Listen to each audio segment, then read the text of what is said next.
I think I called Avery when I got done combining the field, and I said, hey, we're talking about doing some more trials with it next year. I said, I don't think we should do any more trials. And he's like, what? Did that go wrong?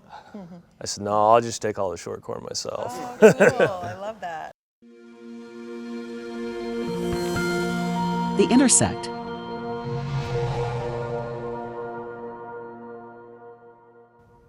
Welcome to The Intersect, where experts from across the industry get together to discuss their unique opinions and ideas. Today we get to talk about one of the latest and most exciting innovations in agriculture, the Preceon Smart Corn System. I'm your host, Michelle Miller, and I'm pleased to introduce our special guests, starting with Greg. Hey, good afternoon. Greg Ginesty. I lead our FieldView business in the U.S., and I'm really excited to be here to talk with you guys and Cameron about the Preceon Smart Corn System. And hi, I'm Scott Stein. I lead our North American corn product management team, where we oversee the portfolio of corn products that we bring to farmers. I'm Cameron Sorghum-Fry. I'm a corn and soybean producer from Wyoming, Iowa. And I am Avery Conrad, a Bayer field sales representative for DeKalb and Asgrow, and a fifth-generation Iowa farmer.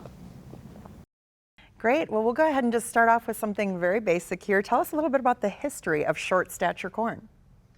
So over 15 years ago, we started looking at this for specific needs in different world areas, such as Mexico and the U.S. and other parts. And over that time, we found ways to develop a shorter stature plant without having a major impact on yield. I was saying, Scott, earlier we were talking about, what makes us different, and there's a lot of copycats out in the industry claiming to do kind of the same thing. Can you speak to what makes us a little bit different than what other companies or other industries might be doing right now?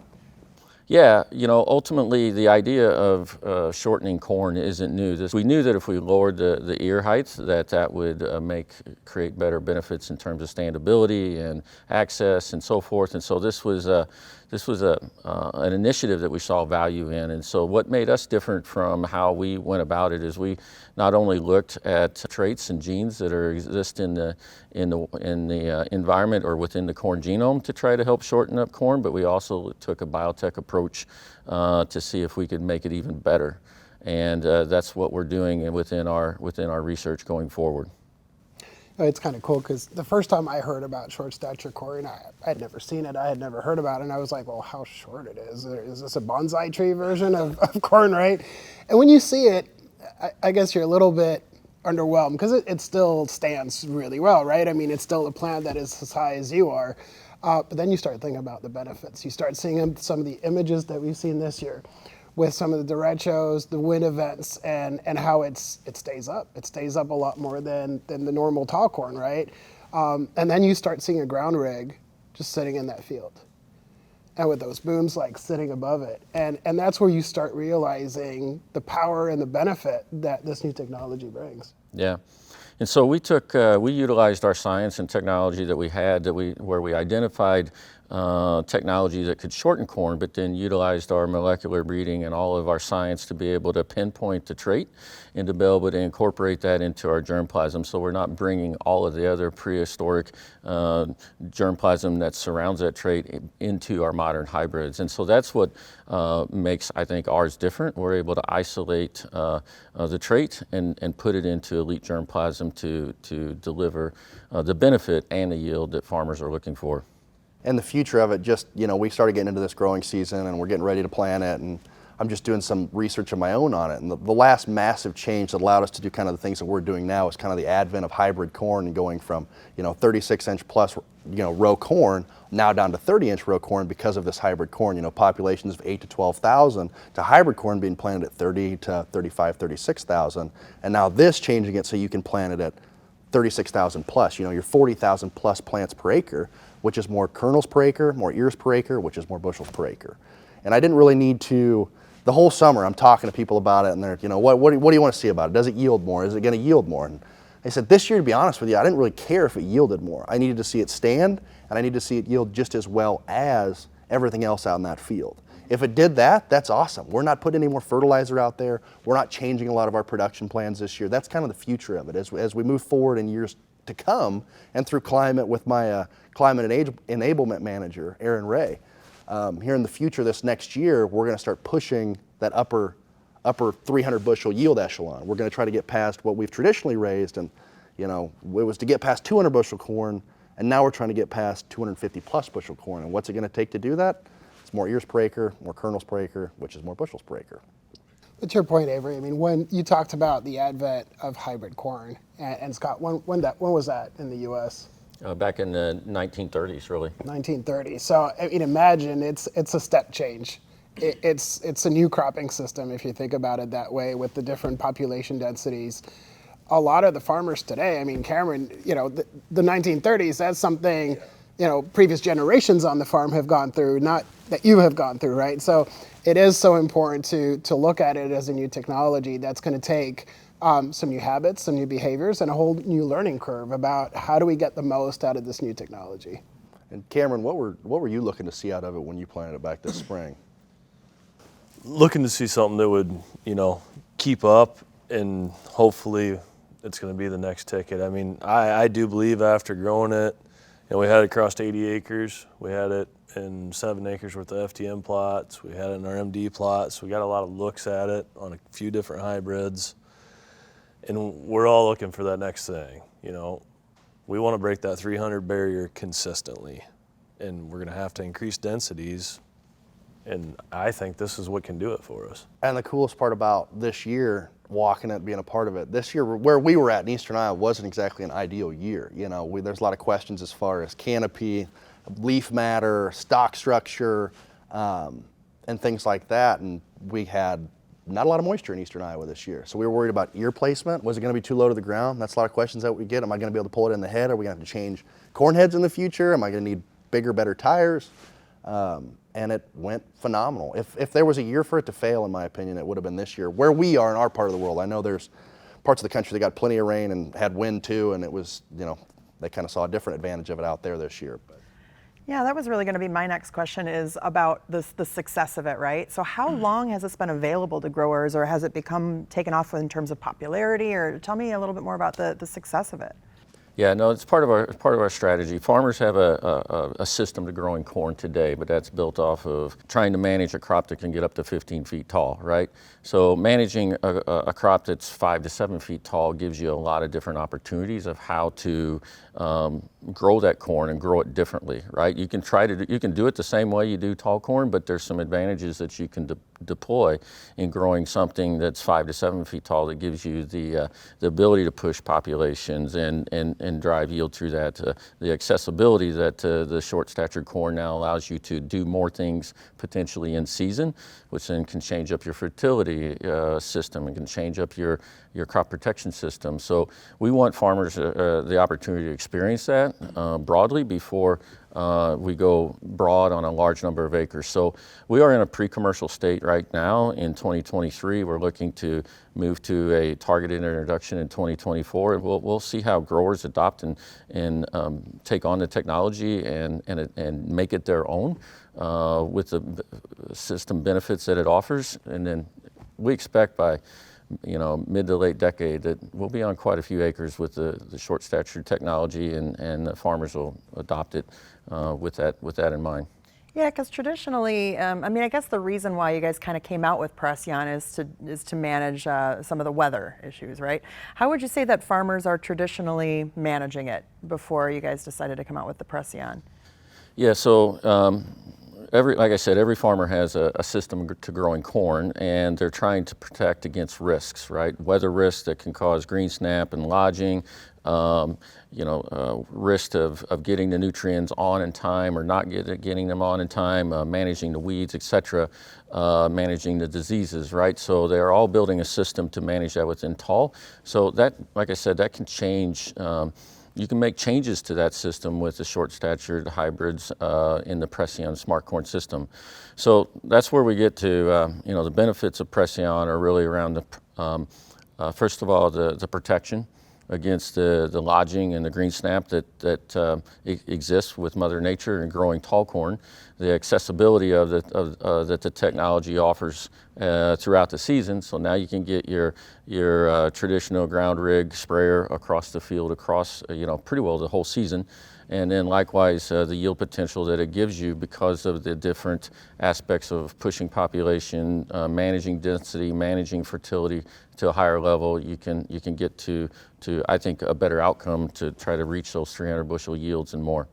And I think too that, like Scott was talking about, farming is on our farm and then on the farms that I get the chance to work on Cameron's farm, it's just about risk mitigation. You're trying to, it doesn't matter whether you're marketing grain or you're growing crops or just the whole process, it's all about mitigating risk. And Preceon's just another way to mitigate risk, whether it's wind, getting nutrients out there when you need them, when that plant needs it. The farming, to me, to Scott's note, is just, on our farm and on Cameron's farm, it's just risk mitigation. And Preceon's just another way to mitigate that risk, whether you're, at this point, a lot of people see the benefit in mitigating risk when it comes to wind, because in Eastern Iowa, we've faced a lot of wind issues with the derecho in 2020 and some other things that we've had. But mitigating risk also comes in the form of getting fertilizer out there when you need it, when nitrogen utilization is going to be at its highest. And that corn plant, you're really just trying to manage a crop differently and make it more likely that you're not going to have issues along the way. And Preceon, and in tandem with Climate, is a good way to manage that risk. Yeah, because Cameron, you grew this year, correct? Yeah, yep. And how did it go for you? Like, especially you have a Hagee, right? Mm-hmm. Yeah. So. Yeah, we do. We go across all of our corn, put the remainder of our nitrogen on. Usually start around V8, V9. Now we could work a little later in the short corn, in the Preceon, because it gives us a little larger window than what we had before. And that's why we usually start a little earlier than what we normally would like to, but we also kind of have a clock ticking, and it's going to take that away. And it was definitely different spraying it at fungicide time on that R1 application. It was, you're used to, basically sit there all day long and you're just looking at corn right in front of you, and all you can see is tassels, because you're in 12-foot corn and it's right up with the window of your machine. But when we got in the short corn, we actually found that I was running faster, because you didn't have to worry about damaging it, because it's pretty much all going right under the machine, just barely touching it. So it's a lot nicer to work in that time of year. It makes you feel a little better too. And Cameron, you were telling me that you were able to speed up the tractor in the field, but also gain a lot of time cleaning all the equipment at the end of the day, right? Yeah, that's the nice part. You're not pulling all that pollen in. Sometimes we do have to worry about cleaning the radiator off, as we're spraying the field, just because it starts sucking stuff in, because you're running everything over like that. And yeah, you don't have to worry about that as much with stuff getting hot or having issues, because it's all going under the machine. Right. And you're working a lot with yield monitors too, I'm sure, right? And from what I understand, Preceon has a pretty big data part of this.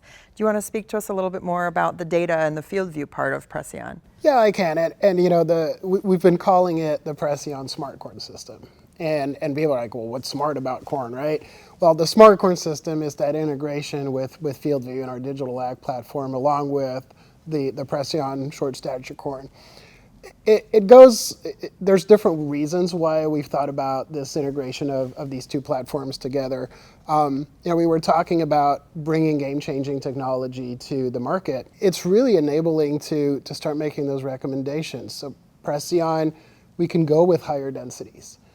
I don't know, Cameron, the first time you were exposed with some of these planting recommendations, but I've heard farmers tell me, well, the first time I heard about this is not what I've been doing. 42,000 seed per acre? That's a lot of seed. 32, 34 is what they're used to, right? Having that digital tool that's going to give that recommendation, hey, what's the right hybrid? Is that even a good field for Preceon? What's that planning recommendation, taking into consideration my yield history, taking into consideration the soil type that I have on my farm, and then provide that information to farmers that they can analyze their data. Data's important, but it's worthless until you start doing something with it. And that's really where FieldView gives that ammunition to really make recommendations and draw conclusions, insights out of that data. And Cameron, I think you were talking about it, but I'd love to hear you a little bit more on this about, you just got your crop in last week, finished harvest, Yep. And now you're going to start going into the yield analysis part of FieldView to understand what's worked, and then working with Avery on what do we change? What do we fine tune next year? Is it around the nutrients? Is it around the fungicide application? What can we do even better, right? Yeah, and that's what FieldView's just made my life so easy. You know, it's in the planter with me, it's in the sprayer with me, so I can mark a pin if I see something that we need to go back and look at. But the biggest thing now is if we want to, you know, we're trying to be as profitable as we can. I mean, that's the goal. So we like trying new things, but if you can't track them, then how do you know how profitable you really are with it? So it's made it so easy to try new stuff and test it. You know, you can do it on a corner of a field or the whole field and leave a small check strip, and it's now we can get in and get that data back out and start making decisions for next year for how we're going to do things. Well, and we all know the story, you know. We all like to try new stuff every year, try something new, but then so many things happen the entire growing season that from when you made that decision pre-plant to when you get to it at harvest, and you're like, I know it's in this field, but I have no idea where I put it. And without climate or without the fungicide trials that we do, whether it's insecticide, fungicide, Preceon, whatever we're doing, you know, without the data capture that is offered through climate, you really can't quantify what is or what isn't profitable. 1, 2, 3 bushel, what's the difference out there? We can see our yield monitors jump, but that doesn't mean anything unless we capture it. So I think that that's really interesting to note, especially as far as Preceon goes. Just we're looking at so many different things. You bring something new to market like this, and you're trying to make it work, but you're also trying to break it, in my opinion, because as an FSR working out in the field making recommendations, it's really my worst nightmare to make a bad recommendation, because at the end of the day it costs somebody a tremendous amount of money. So if I don't get to break it or see what does break it, whether it's topography differences, soil type differences, things that really mess it up, you know, without data sources like climate or data polls that we get from climate, it's really hard to make an accurate recommendation other than just how I feel about something. And I love how I feel about something, the gut feelings that I get, but gut feelings don't necessarily make people more money. So that's the value that I see in climate too. Yeah, it's the simplicity. And then there's also, we talked about the flexibility with the Preceon Smart Corn System, right? The opportunity to go during the season and have a lot easier access to your field. And that's another value benefit of using FieldView along with the Smart Corn System, is that you have access to that field health imagery. So these are satellite images that are taken of your field that give you an idea of, hey, are things as I should expect it, or is there something going wrong? Not only do you have that information, but you can quickly react to it. You can get in that field, do that fungicide application. You don't have to wait for the plane to be available, to get an appointment, to have that field sprayed. So it really gives you the control over that field, over that season, and making sure that you've got that flexibility and you can go out and take care of it. Yeah, and after seeing what I've seen, you know, and what I know what I can get through with my Hagee fine, you know, I'd be more comfortable going to a rear boom machine or something. Not that I'd go away from high clearance, but you can get through these fields with a rear boom standard machine and not need a high clearance rig. And I think that's really important to note, because there's a lot of growers out there that don't necessarily have a front boom or a high clearance boom on their sprayers. There's a lot of rear booms out there still on these sprayers, and being able to cross it with those and not having to make an expensive equipment upgrade is a really big deal. And that's what Greg was saying is what makes the Preceon Smart Corn System different than other product launches that we've done at Bayer. In the past, it was a product launch where we offered the product for sale. The growers would adopt it and figure out how to put it into their system and make it work, right? Corn rootworm is a great example of that, right? With the Preceon Smart Corn System, it's not only the short-statured hybrid product, but we're also packaging that with the Climate FieldView Insights, where we're delivering a density recommendation and a placement recommendation, because there are places where the Preceon short corn hybrid doesn't belong. And we just want to offer that insight when you make the purchase of the hybrid to the customer of where we think this thing would work best for them, and also our recommendation of the ideal population to make it yield. And then the third part of that system is really the tailored solutions and recommendations and service that comes along with it, because you can now manage that crop differently with the field imagery systems that comes with the Climate FieldView subscription. You now have the ability to make some in-season decisions and potentially take corrective action or manage that crop differently and likely better than you would in a tall system. So that's kind of what makes this system different than other product launches that we brought to the marketplace. What do you think is some of the buzz? Like, what are all the farmers saying about it? Are they seeming to be pretty excited about it, or what are your thoughts on the general talk about it? It's a great question. I can articulate what I'd hear, but I'd really kind of curious what Cameron's hearing from his neighbors and others that drove past his field and wondering what are you doing, with that? That's some weird looking corn. Yeah, there's been a lot of buzz around it. A lot of guys looking at it all year long. Some guys asking what's the matter with your cornfield or these couple hybrids in a plot, but everybody's been pretty curious about it. I think probably the main question we had early, especially as dry as we were, because we grew this crop on 10 to 11 inches of rain, which is about half our annual rainfall. And everybody's wondering about weed control because, it's a lot shorter, but it canopies at the same time. Until we got past canopy, you couldn't tell it was short corn or anything different, but obviously everybody wants to know, will it yield? And we got to see it yield on a dry year, so. In June there, it was a little nerve-wracking when some of those years were pretty low, but they got to where they needed to be. They fell right in the middle of range of what that hybrid was supposed to produce. And yeah, we had over 280 farmers try, 40 acres or more of the Preceon Smart Corn System in 23. And generally, the feedback we're hearing is everybody's really interested in it and, happy with their experience. One may think that, it's going to have more uptake and value in areas where there's a lot of Greensnap or wind damage and so forth. But interesting enough, we had growers from Nebraska to into the Ohio region, right? And farmers found different values for different things. Obviously, if you went through a derecho, you're really keen on Greensnap and lodging. But in other areas, it is the access where maybe you've got a large operation and you're worried about the time-sensitive things of getting your fertilizer or your fungicides on.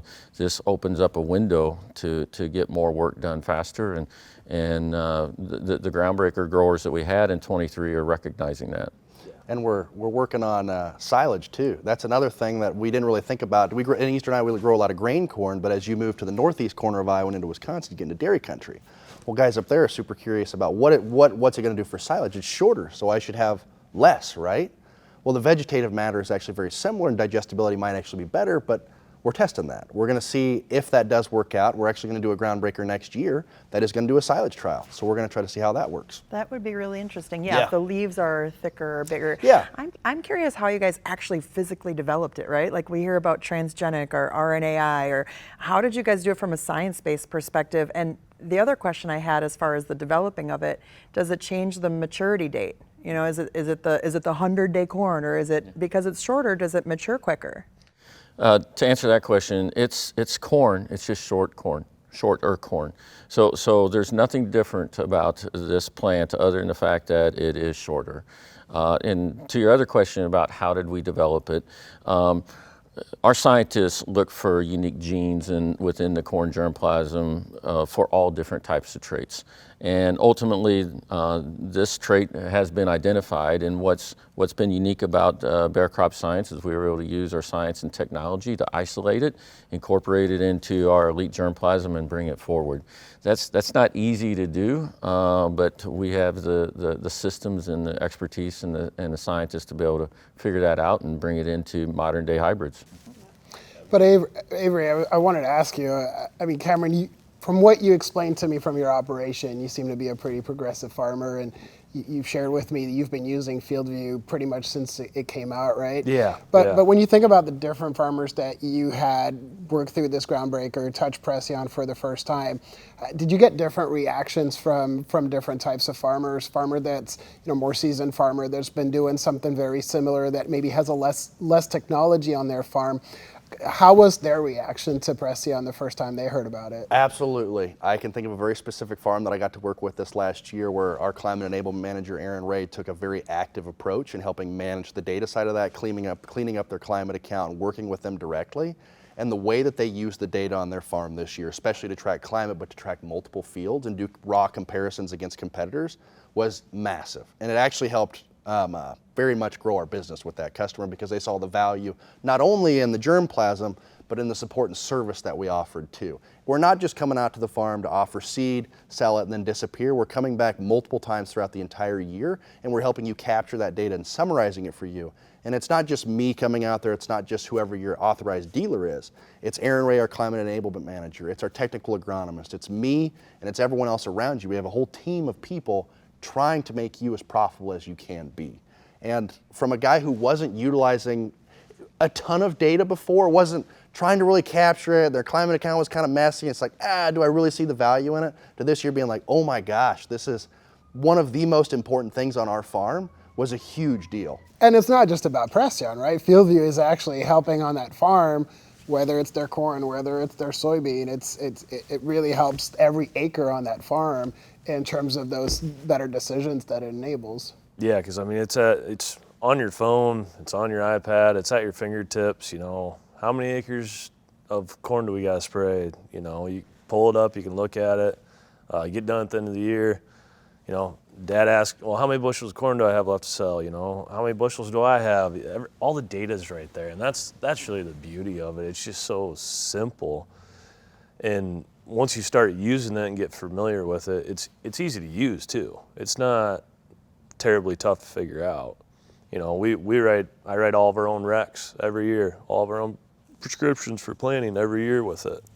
It doesn't really take that long. You sit down for a couple nights while you're watching TV and go through it and select it, and makes it easy to use. So, as part of the Preceon Smart Corn System, we offer digital insights that would be accessed through FieldView. So yes, having Climate FieldView is a part of the system, so that we can help the dealer and the FSR and the grower with the placement to make sure that Preceon, to your point earlier, if the location of the field that is targeted may not be suitable for the short corn, we have data insights to offer that to the customers so that we can advise them, yes, this is a great place to plant it, or maybe stay away from that and let's plant your tall corn hybrid here and plant your Preceon Smart Corn here, and utilize that. So that's a part of the service that comes with the product, is the way to look at it, as well as the tailored solutions offering and the service that backs up the hybrid, so that not only since you have the hybrid placement and recommendations and you have the hybrid itself on that field, now the service of how can you use it in season, and what decisions can you make differently in season? I'd say as farmers, there's a lot of stuff that gets thrown at Cameron every single year too. So data utilization and capture, that tailored solution, getting good data for us to use, really helps make a better recommendation for Cameron when we're getting new hybrids thrown at us all the time. It doesn't matter where you're at or what competitor we're talking about. There's new hybrids coming. It doesn't matter soybeans, cotton, sorghum, or corn. You're always getting something new thrown at you. And there's new technology every day, and I always say FieldView is not going to make any technology better than it is. yeah. But it's going to help a farmer understand what's working on this field and what's not working on this field, and get to a better decision next year, and even better the year after, and cut through some of all that massive technology that number of new technologies, biologics, and different traits and different hybrids. It's hard to keep track, and it's hard to make some of those decisions. Now, understanding, okay, well, I've used this is similar. It's newer, but it's similar, and it's fit for my field, and how my field's going to respond to it is going to make it a lot easier for you to accept that technology. It's not just what FieldView is going to say, it's what your agronomists are going to be also helping you understand. It's what Avery's going to be presenting to you also. But it takes a tribe to make that right decision, right? And FieldView is just, and the data is one more aspect of it. Yeah, I know, like, my grandpa's just amazed with it because him and my dad used to go out and put flags out and then get the way wagon out. That's how they did their, their different trials and their different checks. And now every field's basically has some sort of test in it. It's all at your fingertips, you can go through it just like what we did this year at the short corn. We tried some different nitrogen rates on it. We had different populations, and we'll chew through that data here now and see what really had the best ROI for us. How accurate would you say the FieldView is, like as far as the data insights? I'd love to hear Cameron out on this one, but if you want to start. Yeah, Yeah, like how's the data been for you? It's been really good. I think last year we were within a bushel on our corn when we got rid of all of it. Nice. So all right. it's right there. I mean, and that also kind of goes hand in hand with taking the time to calibrate it, set everything up right. You get more accuracy with that, but even in just grain, yeah, we were talking about rainfall earlier, and rainfall from spot to spot, and the accuracy of climate just on rainfall year over year compared to last year, or growing degree units that we've gotten year over year. I think that stuff's pretty interesting too, and helps make a lot of decisions. It's interesting. I started my career as an independent crop consultant, and one of the services I offered was I'd go out with my measuring wheel and flag parts of field that needed 2 ton of lime versus 4 ton, and I guarantee FieldView is a lot more accurate than I was. Yeah, no kidding, right? Yeah, now we're pulling all of our fertilizer samples through it too, so we can look at all of them right at our fingertips with everything else and our historic yield data. Yeah. Sit down. What'd this hybrid do 2 years ago? Because not everything's always a win every year. So. Yeah, for sure. And we're continuing to make efforts to make it even more simple. Everything we do, we tell our engineers it has to be simple, to your point, right? It's another tool. It's a tool that some people use every day. Some people use a couple times a month only, and you tend to forget what you don't use. So we got to keep it really simple. Calibration, of course, is important, but also in terms of selecting that hybrid that I'm going to put on my field, we continue to make it as easy as possible, to have those drop-down menus condensed as possible to maybe only what is available in that region, what's available from that dealer that the farmer buys from, right? So we're continuing to turn every stone to figure out how do we make it even more simple to use, which in turn is going to help on the accuracy, because if you don't really find, nobody's going to stop and make sure that FieldView is correctly set up before you're going out and planting. When it's planting time, it's go time. Making those little small things that make it quicker will help get it right. And data being right is extremely important to data being useful. So those are some of the small things that are actually brought together, making a big impact on Cameron's data, for example, and what insights he can actually get out of it. Yeah. I was curious to hear, because Preceon is tied to the data side of it, that's kind of one of the deals with the Smart Corn System, right? I was going to say, do you guys have an opinion on that? But it seems like everywhere we're going, I mean, you'll never find a farmer that doesn't have data in his tractor cab or the combine, right? Well, you still do, and that's why I guess you asked earlier if Preceon's going to be right for everybody, and in some instances it's not, because we're still talking about maybe some wide rows, but guys are still in wider rows or that aren't using some sort of variable rate possibly. I mean, it's not going to be perfect for every operation, but it's going to fit a lot of them. For sure. All that being said, what would your thoughts be? I guess I'll ask you this, Cameron. What would your thoughts be to a farmer that's maybe on the fence about using Preceon? It's worth a try. Okay. I mean, I think I called Avery when I got done combining the field, and I said, hey, we're talking about doing some more trials with it next year. I said, I don't think we should do any more trials. And he's like, what? Did that go wrong? I said, no, I'll just take all the short corn myself. Oh, cool. I love that. Yeah, Well, so, I mean, if a person wants to be progressive in this world, this day and age, you got to stay on top of it. And I don't know how a person can't be excited to work with short corn and with Bayer right now. And DeKalb and Asgrow. One thing that's really easy for us to be excited about it, we went through the derecho in 2020. I was just going to ask about that. I was like, we've all been there, Yeah, everybody's Iowa been through probably a wind event at some point. I mean, we had a old corn reel hanging on the wall in the shed, and it was on there all year long. Put an extra, so you talked about the yield factor, you know, we want to guarantee or save our yield and take that risk away. But there's so much more than that when you start dealing with down corn. Oh yeah, it's know- devastating to see all of your Well, hard work just. Yeah, and then you know, we put an extra 100 hours on the combine that year, and you're pulling in all these plants and all this dirt, which is abrasive. So we wore out all kinds of stuff on our combine and corn head. We had, I think we had 7 leaks on our grain legs that year that we had to fix during the season because the dirt is abrasive and you're pulling dirt in, and kept going through. And there's a lot more value than just yield. Yeah, for sure. Yeah, the lodging and the Greensnap. I mean, would you guys like to speak a little bit more to those types of traits? Well, it's one of the key benefits of the short corn, and it will not eliminate lodging and Greensnap, but it reduces it substantially. We've had this technology out in the derecho areas, and it stood up to a large portion of it. I think well over 75 mile an hour sustained winds. It did well. We saw some pictures of fields that got Yeah. some pretty hefty winds this year, and you could see the tall corn on the side and the Preceon short corn in the middle, and you could see on the image the Yeah, difference, those right? went from, what, 50, 60% Greensnap. Greensnap and lodging to 3 5, to 3, 3 to 5 to 7. 15 on some of them. I will say on the down corn note, when I'm going around talking to people who, in eastern Iowa, largely everyone's experienced down corn in some fashion, especially because of 2020 and the derecho. And we're talking about short corn. And what's your hope? What's your hope, Avery? What are you hoping to get out of this? And I'm hoping to break a yield barrier too, but I would like to rarely, if never, have to walk down corn again because of not only the financial impact, but the emotional impact of what you put into that crop every year. It's not cheap what you're doing out there. That's your livelihood laying out in that field. You're reliant on what the weather does that year.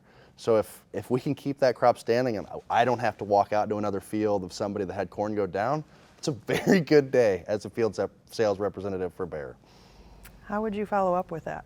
The derecho definitely it took a toll. It was, not fun driving around that night looking at everything that was flat. The stuff stood back up a little bit, but it definitely has taken some risk in that side of it out, you know. Yeah, it's one of those things you're like, oh, that could never happen to me. Every year you're going to have, we're sitting as a farmer and as a representative for Bayer, every summer there's going to be wind somewhere. Every fall there's going to be wind somewhere. And you're watching the radar when it's coming across the state of Iowa and you're like, oh, please God, no wind in my area, please no wind in my area. And if there's no extreme wind that comes with it or 100 plus mile an hour winds, I'm going to sleep a lot better at night knowing that the next day I'm not going to wake up and be like, how much of this corn has fallen down? So that's a big deal. We just went through advancement deployment of our new hybrids for 2020, what would be the 2025 season, right? We just went through that advancement deployment just last week, and I think of the number of hybrids that yielded really well, but the Greensnap was a 6 rating, and that's not a risk that we're willing to tolerate in the marketplace because we know our customers won't. So the short-statured corn trait has the ability to unlock genetics that we're not able to bring to market today because we don't feel they're commercially acceptable. Again, it's all about risk management, right? How do we bring and offer tools to farmers like yourself, Cameron, to manage risk and increase yield? And I think the Preceon Smart Corn System is a perfect example of that. Yeah, I do too. And how was it to harvest Preceon this year? Is the ear placement different? Since it's shorter, how does the ear line up with the header and the combine? So the ear placement on the hybrid we had was around 28 inches, which, like I said, we were kind of nervous about with it being a really dry year, but it was good. We didn't have it on a tabletop flat farm. It was a little bit of rolling. There's a few waterways we're crossing. It was good. It was nice. You could actually see your snouts on the corn head the whole time just because everything's lower. But we ran the corn head a little bit lower than we normally would, but not by a whole lot. And it was easy to get through. A lot of residue, but we got done chiseling it, and it's very manageable. We're planting that at around 39 to 40,000, and normally we're kind of in that 35, 36 range on kind of our top end ground. So That was a big question too at the beginning Yeah. of this when we were doing this, was residue management, stock size, because we've all been told that the stalks are a little larger, a little denser. How was the Yeah. stock and residue management for you? Yeah, like I said, we just got done chiseling it, and it worked up really nice. I don't see anything really Didn't tear out your of tires line. up? No. Yeah, it was very promising to see all the things, and we'll keep doing it, right? 1 year or 2 years, that's not a very good data collection set. We'll keep doing it year after year, but everything is coming together in the way that I kind of expected it to come together, which is adding trust, in my opinion, to that process, and making, as we broaden this scale and take this more commercial, it's making me feel more confident in the recommendations that we're making out in the field, and for the next year when we do it again. Yeah. How much shorter is this corn compared to what you usually would grow? Like, is it really that noticeable of a difference if you're looking, like, just driving by really quick? Are you like, whoa? Or like, what's the difference in the height? I wouldn't say driving by it that it's probably the most noticeable, unless you're looking for it. And obviously, being from Iowa and Cameron farming, we are staring at fields all the time while we're driving, more than we probably should be. It's really noticeable. And I actually was walking a field with a grower this last summer, and we're standing, and he goes, "Oh, I mean, it looks like corn." And there was a regular statured corn hybrid out there in that field as well. And we're standing there, and the ears are 28, 32 inches off the ground. I'm like, "Yep, this is corn." And then I said, let's go over to that regular hybrid, right? And I'm 6'5", and the ear placement was above my head. So he's like, "Wow, that is really different." And I said, "Yeah." So it's difficult driving by to quantify the difference, but once you actually step out in that field, and you're like, "Yep, that's pretty low ear placement," then you compare it to what we're coming from. It's very, very, very, very tangible. Yeah. Well, you almost don't want it to be too different just driving by, because you Yep. don't want your neighbors to be Yep. like you said Man. earlier, like, what's Yeah. wrong with What's this the matter guy? with that field? What's the matter with those hybrids on the edge of the plot? You know? Yeah. It's like they stopped growing. Corn It's envy. just fine. Well, what are some other benefits you're seeing? I mean, we're talking a lot about the wind damage and the data. What other benefits are you seeing besides obviously the weather aspect and the data aspect? I think fertilizer utilization is going to be really? tremendously better. And this year as a team we'll work on that, but getting fertilizer out there at better times. A lot of times as farmers we have to get it out there when we can get it out there, not necessarily when that corn crop is most likely utilizing that fertilizer, specifically nitrogen in this case. So if we could go out across that crop potentially at a V10 or a pre-tassel application of nitrogen when it's really heavily utilizing nitrogen in that plant, or it's really uptaking it, that's a big deal. That's going to make that plant feel really good. And in my opinion, to simplify it down, we want that plant to feel really good because that plant's job is to push out spawn, basically. So those seeds are all kernels that could potentially be progeny for that plant. If that plant feels good, it's going to push out more progeny, which means more kernels, which is more bushels. So if we can better utilize our fertilizer applications, potentially use less fertilizer, because as you leave fertilizer lay out in the field, you can lose fertilizer due to too much rainfall, leaching through the soils, it can just be inaccessible. And so I think that's going to be a massive game changer that's going to really help us elevate our yields. And that's, along with data capture and everything else that we've talked about, that's the goal, right? We're trying to make more bushels out of the acres that we have so that you can make more money at the end of the day and get a better ROI on your farm. And I think that this is going to help us utilize not only chemistry better, make better recommendations on that, but really specifically fertilizer, which in the recent years has not been cheap. It's not a cheap input. Yeah, saving farmers money on fertilizer would be music Yeah. to their ears right Yeah. about now. Yeah. What's your thought as far as growing it compared to the hybrids you used to grow and switching over? Did you see a big economic benefit as far as like how much more does Preceon cost compared to maybe another type of hybrid? Or speak to that a little bit. Well, it was a little different this year, and for this coming year also. Since it's a groundbreaker, they're giving it to you at a fairly discounted rate because we're all trying to learn on this deal right now, and that's the whole go through it. Yeah, no, our approach with Preceon Smart Corn System is really, one, we expect it to be one of the more profitable options that a farmer has to use to grow corn, right? And so we're looking to do that, and because it's so dynamic in the value that it could offer you versus the next farmer, we are looking at different ways to bring this to market. And essentially more of a per acre type of approach is where we would ultimately like to get to where the farmer can take advantage of the digital insights, obviously the product itself, the short statured hybrids, and then the tailored solutions that go along with it. So that's what's important with the how we bring it to market, but we're thinking of it more of a per acre type of approach, and it'll be priced in range with other technologies that the farmer has to offer, right? And it'll be priced relative to the value that each individual farmer would potentially obtain from that. And I always think pricing is a fun question. You know, how did you guys come up with this? And it was thrown to me one time, someone who'd been in the industry a lot longer than me said, the pricing of a bag of corn right now, comparative to what the price of a corn was back then, you get tremendously more in bushels and economical value out of a bag of corn now than you did in a bag of corn in the year 2000. And we were utilizing the latest, greatest technology we had in the year 2000, but price to bushels now is significantly improved versus the 1970s when hybrid corn first started coming out. Corn is actually the best deal that it's ever been right now, which I know will be surprising to hear for some, but it really is if you break it out. And it's all about that return on investment, right? The biggest yield potential of a corn seed is the moment it comes out the bag. From there on, you plant it, and everything's going at it. The environment, abiotic, biotic stressors, and that's what we're trying to protect. So environmental issues like the wind, that can be protected by the shorter corn.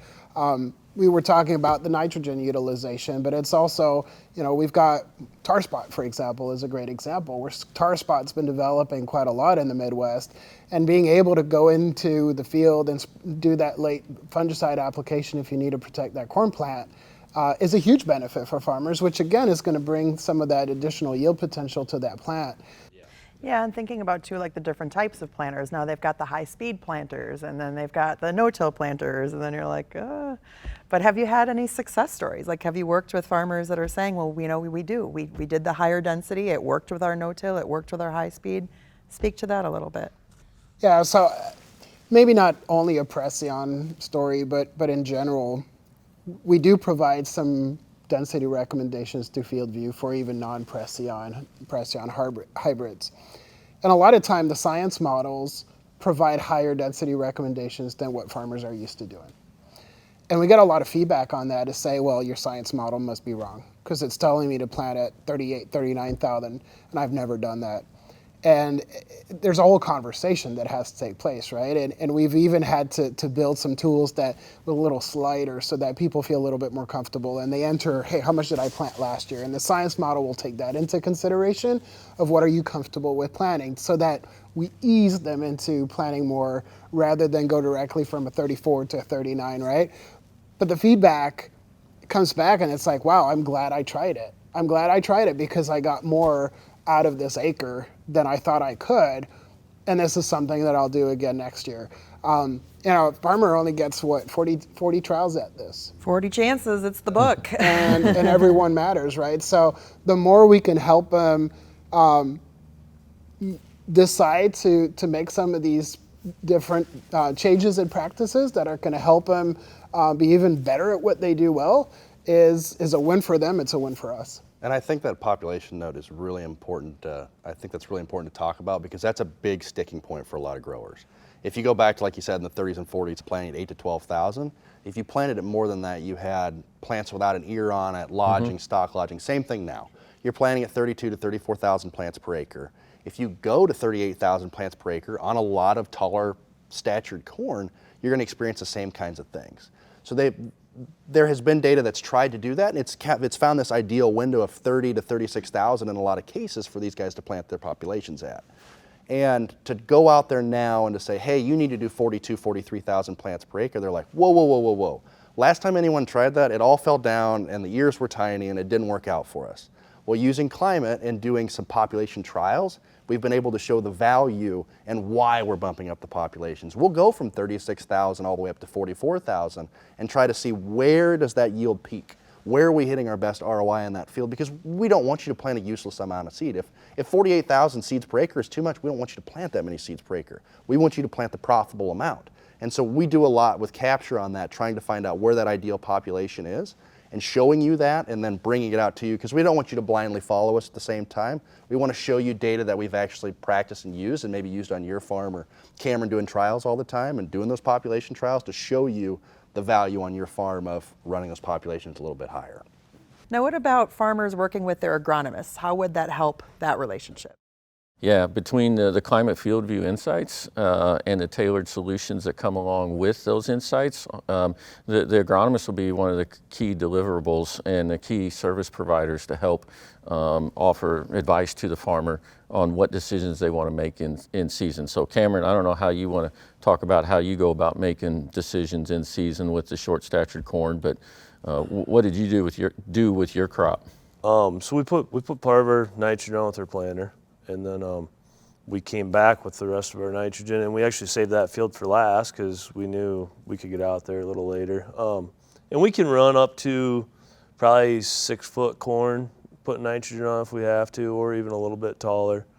But there would be a point where we couldn't get across our regular corn, our tall corn. But, you know, it gives us, even with running the high clearance, it still gives us, you know, a bigger window with that. And now we'll pull all of our data off FieldView. I do think we're probably going to push our population this year higher on our Preceon for next year. I think a lot of farmers, you know, FieldView is not here to replace the agronomist, right? The agronomist still knows that field extremely well, has the relationship with Cameron, has talked about different options, but farmers tell us, I work with more and more agronomists, and agronomists tell us, you know, I'm one of several agronomists, and having that additional layer of data that I can base my recommendation, if you're talking about it, there's your gut feeling, right? But when your gut feeling all of a sudden gets confirmed by some data that you're seeing, you know, about 2/3 of our FieldView users across the US have a sharing relationship with their agronomist, meaning that they share that FieldView data with the agronomist so they can go into the tool, look at it, learn from Cameron's data, so that when they're having that conversation, both of them are more educated with all that data and can have a more fruitful conversation. And it changes our decisions from year to year. I mean, we will look at what did well this year and what we're maybe going to do next year. And we sit down together, and on our team, most of our agronomists have a lot of shared account with their customers on Climate FieldView. And we are tracking it the entire year. We're trying to find out what went well, what didn't go well. What are we going to do different next year? What are we going to try different next year? Well, not only that, but I've had a case where had one of the many people I share with was on it, and they called me and they're like, "Hey, did you notice on your imagery that you got an issue going on back here? You know, in the corner of the field." And so, not only are you looking and gaining information, they're helping the grower along the way, because you got more sets of eyes watching the same data come in and watching it throughout the year. And as farms are getting bigger, you can't just scout your whole operation every day, right? And so having that that field imagery from the satellite can help pinpoint, where am I going to go today? Which part of my operation do I need to go check on? Yep. And our agronomists at Bayer are, in my opinion, the best in the industry. I mean, I utilize them on a daily basis to help make decisions for farmers constantly. My TA, Nicole Steckline, and her coworker, Lance Getch, we work together religiously, pulling data constantly to try to make the best recommendations that we can. And a lot of the recommendations that I offer out to growers come from those individuals. They're working very closely with the breeding team to make very good recommendations to us as field sales representatives, for us to go out and make recommendations out in the field. I think one of the values of FieldView is the ability to examine all the data at once, right? So in the old days, you'd have a yield map for each year, and you'd set it out on a table, and then you'd have your fertility maps or whatever, and then you try to eyeball, okay, what makes sense and what goes with what on that given field. Now FieldView can harness and do all of that mathematically and look at it, right, and help offer some insights, say, hey, there may be some correlation here with what you've done over time, and that's some of the capabilities that I think we're building into FieldView to offer those insights to the agronomist, to the farmer, to make better decisions quicker, right, and take that in. That's correct. I mean, it's basically from taking an Excel file that has 34,000 lines and 10 different columns to now being able to use some of those tools, right, about sorting the data and overlaying the data, trying to find those different, overlaying those layers. Also, I think the value of FieldView is we've got climate enablement managers across the country, and they work hands in hands with Avery and our other FSRs to really help farmers load their data, make sure their data is clean, make sure that you can do something with your data. If we need to go help, take it off the tractor and the monitor and put it into FieldView. That's things that we offer to our FieldView customers to make sure that now all of a sudden they've got a platform, they've got data, and they can feed the data into the platform and get value out of it.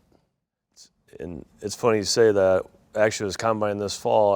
I had FieldView running, and I had it split screened. I pulled up my fungicide map for this farm, and I'm like, because I knew it's kind of some really rough hills, so we don't spray probably 100% of it. And so I thought, well, we'll see, that way I can just kind of watch the monitor when I was going through. I know I'll get all this data later, but just kind of knowing. I pulled it up, and I'm like, this doesn't look right. And I gave Aaron a call.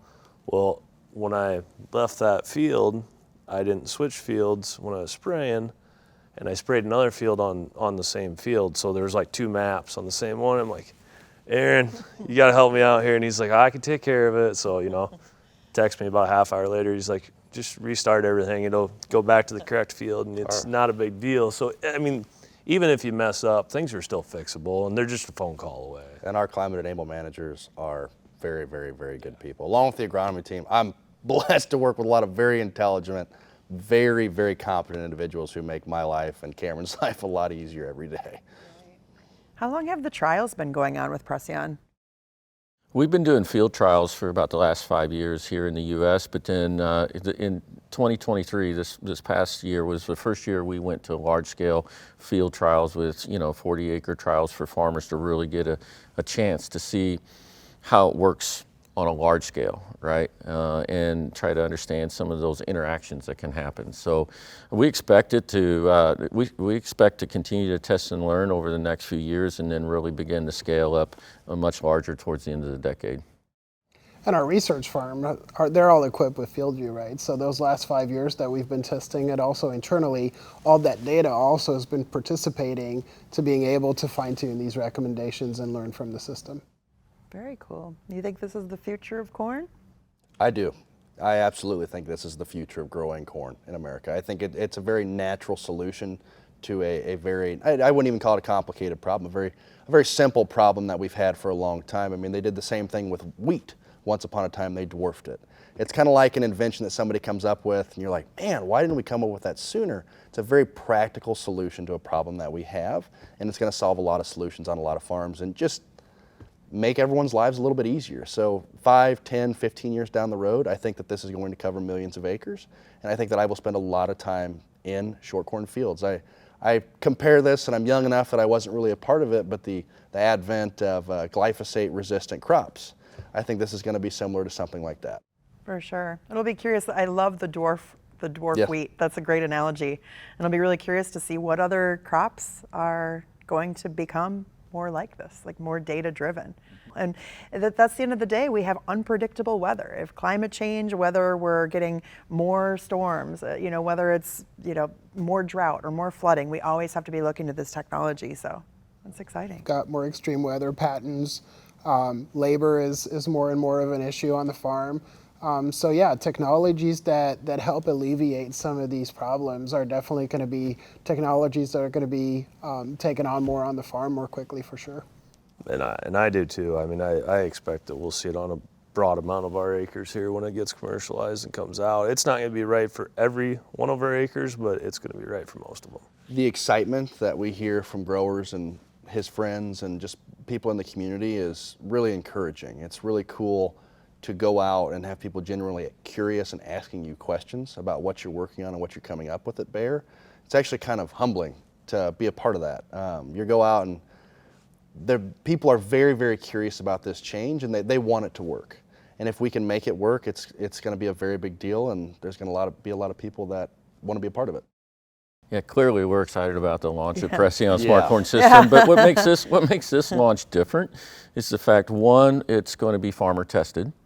And we're testing this on broad scale acres. And two, we're going to scale it at a rate that the farmers in the U.S. are willing and able to adopt it, right? We want them to first experience the digital insights that we offer, obviously the short statured hybrids, and do they yield, do they compete with what they expect from tall corn, and then obviously an opportunity to experience the tailored solutions that come along with growing this crop and having a chance to think about how would I do this different to optimize the system and optimize their yield, and more importantly their profit over what they're doing today with tall corn. So we're going to scale this based on the uptake and the adoption that farmers are interested in, and that's how we're looking to bring this thing to market over the next few years. Sounds like some exciting new opportunities on the horizon.